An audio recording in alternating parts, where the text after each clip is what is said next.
GST 2.0 लागू होताच e commerce आणि डिजिटल पेमेंट्समध्ये अभूतपूर्व वाढ झाली आहे. तर नवरात्रीच्या सणात ऑनलाईन खरेदीने रेकॉर्ड सुरू केले.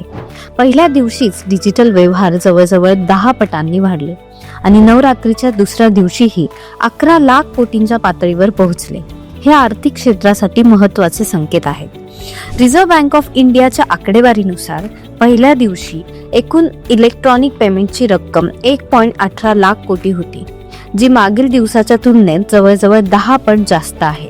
यामध्ये UPI, NEFT, IMPS, क्रेडिट आणि डेबिट कार्ड्स या सर्व प्रकारच्या व्यवहारांचा मोठा वाटा आहे. विशेषतः UPI व्यवहारांची झपाटलेली वाढ दिसून आली, तर NEFT आणि IMPS मध्येही लक्षणीय वृद्धी झाली. क्रेडिट आणि डेबिट कार्ड्सच्या व्यवहारातही चांगला विस्तार नोंदवला गेला. दुसऱ्या दिवशी हीच गती कायम राहिली आणि एकूण डिजिटल व्यवहार 11.19 लाख कोटींवर पोहोचले. या आकड्यांवरून स्पष्ट होते की नवरात्राच्या सेलिंग सीझनमध्ये ग्राहकांचा उत्साह आणि ऑनलाईन खरेदीची गती जबरदस्त आहे. मोठ्या किमतींच्या वस्तूंवर जीएसटी कपात, आकर्षक डिस्काउंट्स आणि ऑफर्स यांमुळे ग्राहकांकडून डिजिटल व्यवहाराचा जोरदार प्रतिसाद मिळाला आणि ई कॉमर्स कंपन्यांसाठी विक्रीत अभूतपूर्व वृद्धी झाली.